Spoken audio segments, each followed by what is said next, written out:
My name is Ruby Jenkins Bookout. I was born August the 20th, 1922, in Gaston County. Testing 1, 2, 3.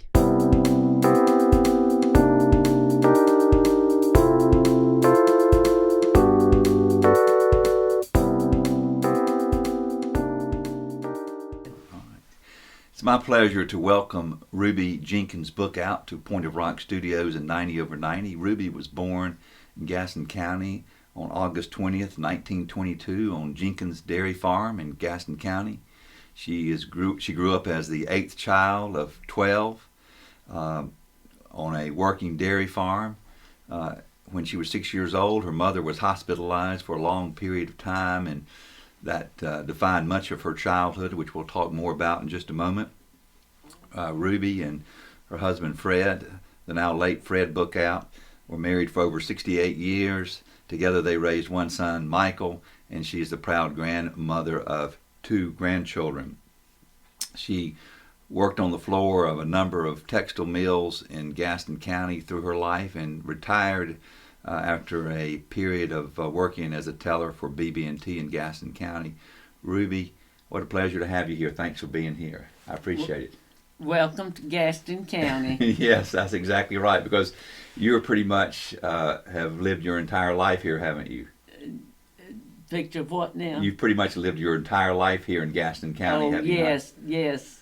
I mentioned in the introduction that you were a farm girl, and that carries with it certain images, but the farm you lived on or grew up on was a working dairy farm, is that correct? Right. Tell me about what you remember about living out, I guess it was near Bessemer City, is that correct? Well, out past the Myrtle Mill, between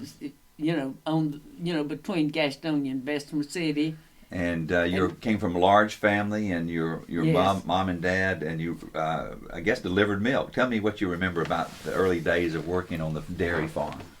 Well, we all had to help, do something. There was so much to be done, and so many of us to do it. And my daddy started us when we were little until we got grown and left the house. We had chores to do. For instance, give me some examples of things that you remember doing. Well, and how old were you when you started doing them? Well, I guess as soon as after I learned to walk, probably. Uh-huh. But very young, there was something to do. We could. We didn't have lawns then.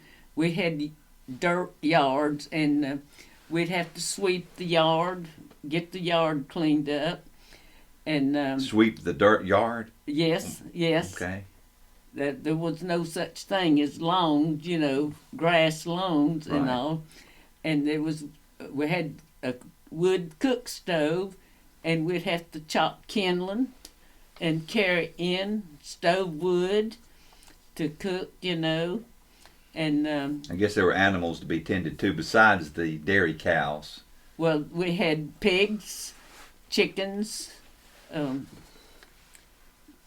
dogs. My daddy was a bird hunter, and we had the dogs, and there was just something to do all the time, Did you have a bedtime, or were you just too exhausted to have a bedtime? You'd fall in the bed as soon as it got dark. Well, it got dark because we had no electricity and no running water. Well, my daddy had a well, but we did not have electricity for a long time, When I was the well water delivered to the house, or was it from a... Well, it was a pipe to the house and to the dairy, where they bottled the milk and all, because they'd have to, and to the milk barn, they'd have to scrub the milk barn. Now, sometimes I had to help scrub that cement floor, where they milked the cows, and actually, sometimes when they were milking, we'd have to hold the cow's tail. The cows were so bad to swat flies off of them, and we'd have to stand there and hold that cow's tail so they wouldn't get swatted in the face. Oh, But wow. you'd be surprised what we had to do sometime. Well, it sounds like you were taught a strong work ethic at an early age. You had to, I guess. Yes, yes. We lived on a dirt road. When we went to school, we rode the school bus. You know, it made the rounds out the school bus, and carried our lunch. We had to pack a lunch, whatever we could scrape up. This back in lean times, it wasn't like we had choices. You know, we had maybe used what we had grown, or like in the late summer from the garden, we'd still get tomatoes before frost time, and we carried tomato sandwiches till they would be good and soggy, juicy, you know, by the time lunchtime. And then when the tomatoes give out, well, we might carry a sausage biscuit or a country ham biscuit, but we'd be ashamed for somebody to see us eating a biscuit or a baked potato. Why is that? And I was ashamed to be eating a baked potato until one day I saw the school teacher eating one, and she had that little finger up eating it, and I thought that was so cool, and I never was ashamed of the sweet potato anymore. Well, did you ever have any time for fun? It sounds like you worked all the time. Well, as a kid. we had our scrap time, you know. We'd Now, you had brothers and sisters. Did you play with them? Oh, or? yes, and had a few neighbors, children, you know, in the neighborhood, but we didn't get to play with them every day, maybe, you know, after school sometime, or Saturday or Sunday. Mm-hmm.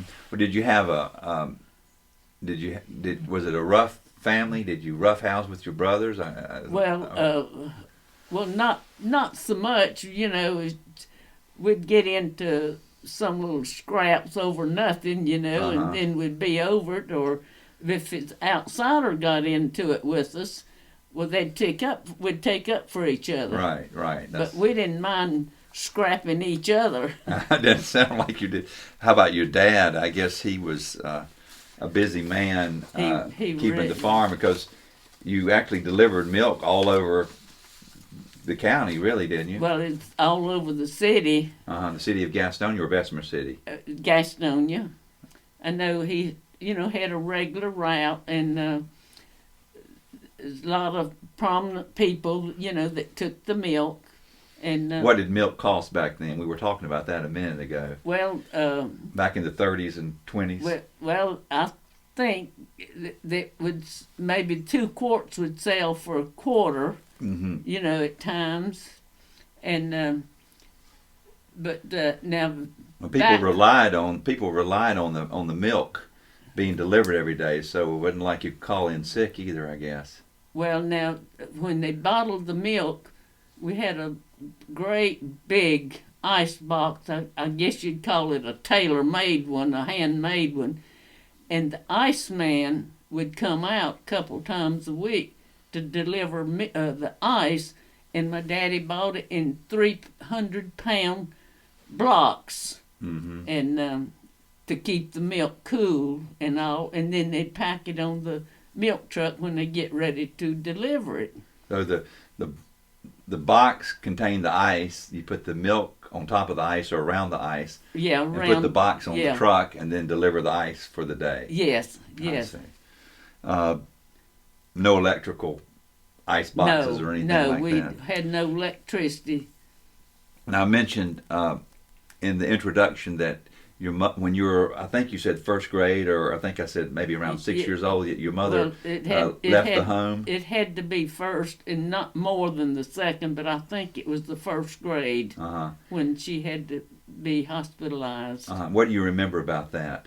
Well, not a whole lot. I know I was sad and cried because I missed my mama. Sure. And I really didn't have too many times to get to know her, you know. And she was good to us. And you showed me a picture earlier, and I want to, when we do the video, I'd like to use that picture. It was a beautiful lady. I guess the picture was made maybe when she was in her early 20s. That A family photo. yes. And I also have a picture of you in the first grade, which would have been about the time that your mom left the home. And how long was she gone? The rest of her life, off and on, she would get to come home on visits, Mm-hmm. but then that's for a period of time, and then she was permanently put in a nursing home. Mm-hmm. She was in Lenore for a long time, and Did you go visit her? yes, my daddy was good about going to visit her. He tried to go at least once a month. Now, she started out in Morganton Mm-hmm. at Broughton Hospital up there, and we'd get to go with him, and he would always get a bunch of candy and fruit and stuff to take her, and he wanted, he just wanted to do something to make her Happy. yes, Yeah. yes. Well, did it change how you, your life? Obviously it changed. You didn't have your mother around, but did you inherit some of her jobs, or did you have to? Of course, we inherited her jobs. We had to do all the housework, cooking, the laundry, and things like that. But we had some help. My daddy's 3 sisters had never married, and so they did an awful lot of helping to us, cooking and whatever needed to be done. You were the 8th of 12 children, so you had a lot of older than you that maybe had already grown up and working, but you had some younger too, obviously. Well, there was just 3 younger than me. Right. And the baby, when she had to go off to the hospital, was only 9 months old. So we had a baby to help look after. The older ones looked after the smaller ones, Right. Were you considered one of the older ones at that point? I was one of the Younger young ones. Yes. Okay. How about your dad? Tell us a little bit about him. I'm curious to know if he was obviously had to put food on the table, the business, which was operating during a very difficult time in our country during the Depression in the 30s, before the war, and Right. had 12 mouths or 12 kids to feed, or I know you lost one of your brothers and sisters early, but had a lot of responsibility. Well, he really had a tough time because he was trying to pay for the dairy farm and all those cows, and had to buy equipment and all. Of course, on the installment plan, what he could buy, what he thought he could pay for, but there was times that he didn't know if he was going to make it or not. Afraid he was going to lose the. Did you know about that? Yes. How did you know that? Yes, because the mail. I know he borrowed from the Federal Land Bank in Columbia, South Carolina, and he would get frequent late due notices, and of course we knew what they were. I guess we heard them. Us younger ones would hear them talking, the older ones talking, and we thought we was going to have to move, worried about that. Right. But somehow he struggled through it and finally got it paid off. Well, you seem like such a positive person. I wonder if that's in such a kind of a upbeat personality. Do you think that helped you feel so positive, or because you feel like you could do anything or accomplish anything, or is that just how you've always been? Well, I really didn't know my daddy until I was, past after my mama, got sick and all, and he was being mom and daddy both, Right. trying to look after us, and he'd help cook, Right. and teach us different things to do. But he really had a hard struggle with that, and the big family to boot, Right. And then the crash 29 crash hit, and if I remember right, it seems like the talk was about the banks went broke too. Yes, well, that was one of the issues. Anybody had money in the bank lost it, you know. Sure. So he had nothing really to fall back on. Right. Not like today where they give you some insurance. Now let's get you into high school. You told me when we met that you weren't a bad student, but it wasn't that interesting to you, and you left high school. You went to Gastonia High School. Is that correct? Right. And you left. I think you left early to go to work. Well, the reason I did, my sister and her family had built a home right next to ours, and when our house burned down, well, for the guys to be close to the dairy, we moved in with them, you know, so they'd be close to the dairy. And she was overloaded with work, and I needed to help her too, which I did. But she told my daddy I was just going to school to have a good time, so he made me quit. Oh, he did? Yes. So you really didn't want to quit, but you felt like you had to because your dad That's asked right, you to. I had to. And I remember going to the Mr. Dr. W.P. Greer. He was the assistant. Ashley was the principal, you know, and W.P. Greer was the assistant. And I went in to tell him that I was quitting, and I cried and walked home every step of the way from high school. Many miles. And cried all the way home. You did? Yes. So it was a sad time for you. Yes, it was. I did not want to quit. Well, I was having a good time, but I was enjoying learning, you know. Yeah. You said your house burned down. Could you touch on that for a second? Well, that was 1 week before Christmas in 1936. I was out in what we call the wash house, you know, washing clothes. And it was just a real warm day.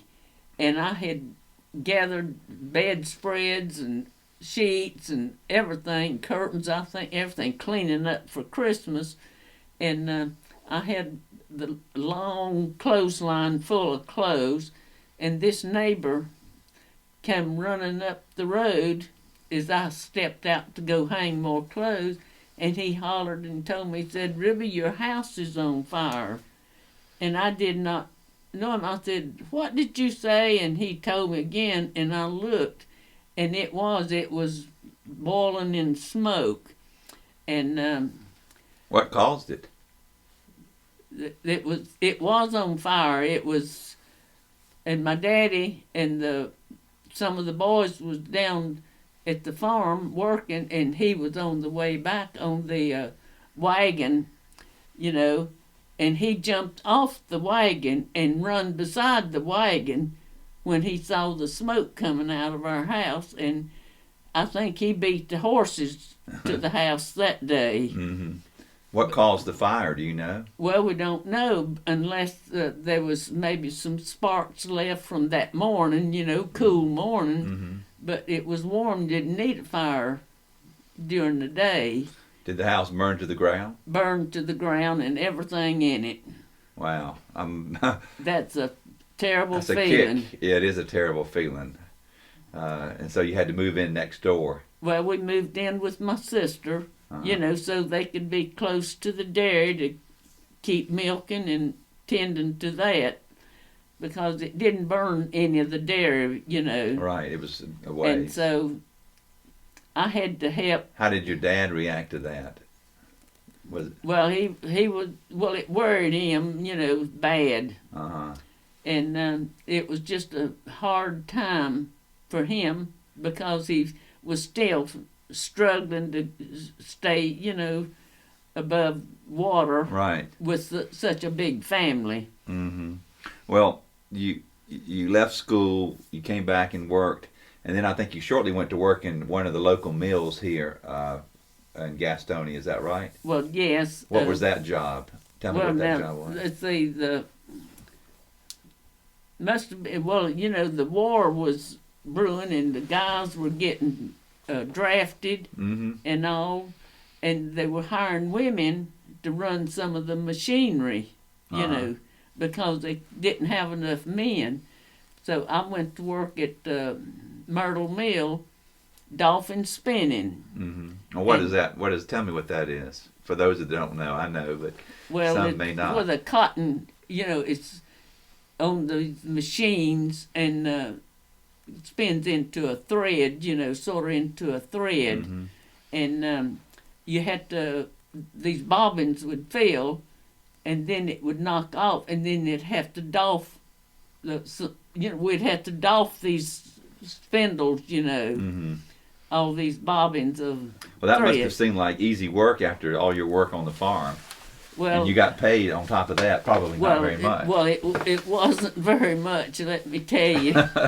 You remember what your first paycheck was? I don't know, but I know when we got married, I would think I was making maybe $16 a week, 40 cents an hour. Yeah, Or that sounds something about like right. that. Yeah, that's hard to But now, imagine. in after today's all world. that working on the farm, we was ready to go somewhere and make us a paycheck, Right, you know. sure. So we'd have some money. And that's really where you met.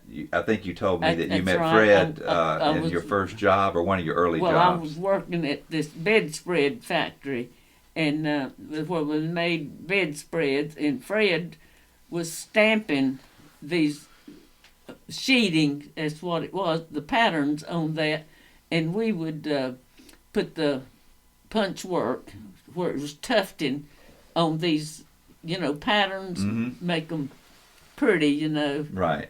So, well, I guess that was about my next job but after working in the mill and all, we got used to a little paycheck, so Right. we wanted to make a little bit more. Well, you what know. what caught your attention? What was it about Fred that caught your attention, or made you interested in him?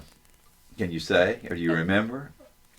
That What caught your attention about Fred? Your 68. well, Was he a funny well, guy, or just was he? young, you know. Well, yeah, he You were was young. You were 17, I think, when you met, or when you got married, weren't you? No, we were not married when we met. you No, but know. I mean, weren't you 17 years old when you got married, or were you 18? Almost 18, I Yeah. think. All right, and so you and Fred, I guess. He wasn't much older. He wasn't. No, we was both children. old teenagers. Right, right. Well, you must have known something because it lasted for a long time, 68 Well, years. you know, we thought we knew everything, and Yeah. Right. and that was just the way of the times then. What does it look like now when you look back at age 90? Oh, we were I guess you're 94, right? well. I wish I had gotten more education. I wanted to be a nurse. My sister and I wanted to be a nurse, but my daddy wouldn't let us because back when we were young, growing up, doctors would go to the house and deliver babies, and even out in the country and all, and some of the doctors and nurses got a little partying on the side before they got there. Oh, I see. And they had a bad reputation in his mind. Oh, okay. Well, your dad obviously had a huge influence on you Yes, he was, about your entire life, as long as he was around. and he didn't want us to be no nurse. Right. Then. Well, you worked in a lot of factories and mills. You worked in a hosiery mill. Yes. You worked in other mills. You ended up working in a bank, obviously. I worked at Threads. That was the Threads thread Incorporated. mill, you know, at Firestone Mill. Sure. At what was then Firestone, but was formerly Lowray. Did you work? Yes, that's right. It was Lowray Mills. And so you truly had a vast amount of experience in working in Yes. really on the floor of mills, the day-to-day labor.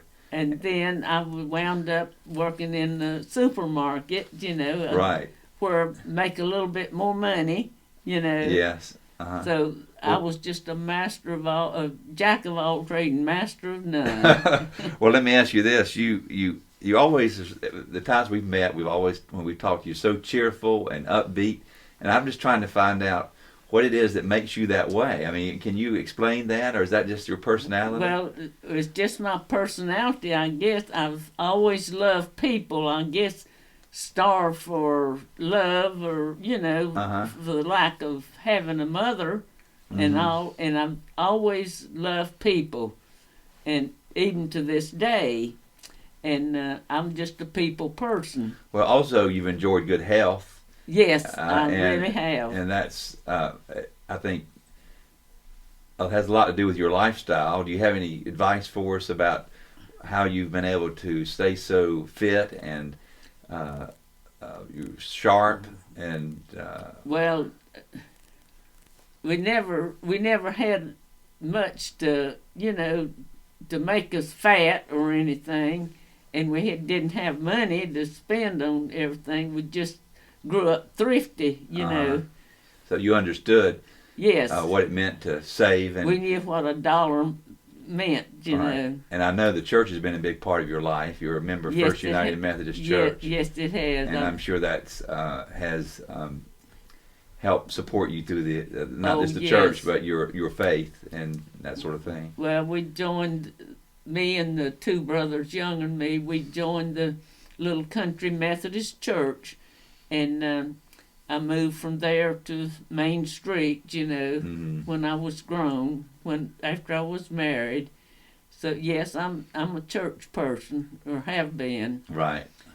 But to me, that's your lifeline right there, is church. All right. And the people too. They're right. The relationships that you build at the church are important to you, aren't they? I want to thank you for being here, Ruby. We could probably go on for another 30 minutes or so, but I think our time is ended. I want to thank you for being here. It's been a great pleasure to meet you. I think you're special in a lot of different ways, and I hope this has been a fun little event for you. I've enjoyed having this opportunity. If I could help anybody, to come up like I did, or that there's always a way if there's a will. Right. Well, I think that's the best advice you could give somebody. Yes, I'd say get all the education you can. Don't ever turn it down, and grow up in the church, and be nice, kind to everybody, and everything, and stay close to your family. Right. Well, you've certainly done all those things, and until next time, we'll see you on the internet. And thank you so much for being here, Ruby. Well, thank you. I enjoyed it, and thank you for inviting me. It's my pleasure, and that is all.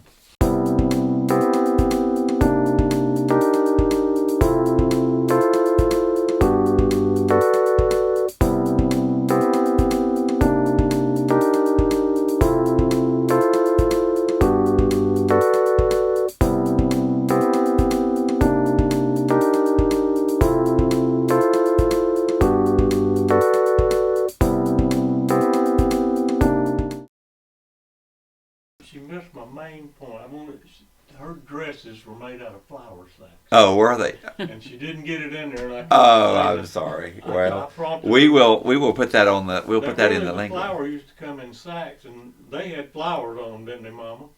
Flour sacks, dresses. The dresses that you made out of flour sacks. Lord, yes, Lord, I could tell you some. Well, I mean, that's what we're here. If you had hair, it'd curl it.